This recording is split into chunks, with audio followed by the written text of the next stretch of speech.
Hello guys, what's up? So in this video I'm going to show you how you can do hands-free in Instagram with filter. So I'm in Instagram camera and I'm in normal mode. So to do hands-free you have to select hands-free.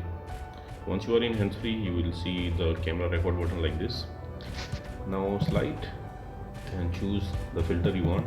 Okay, let's choose this one. Okay, so now touch the record button to start the filter.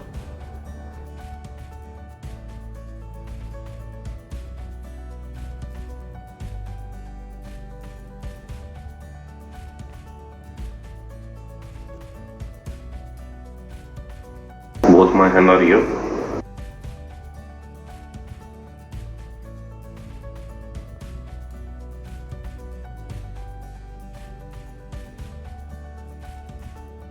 So that's it guys. Likewise you can do hands-free in Instagram with filters. So thanks for watching the video guys. See you in the next video.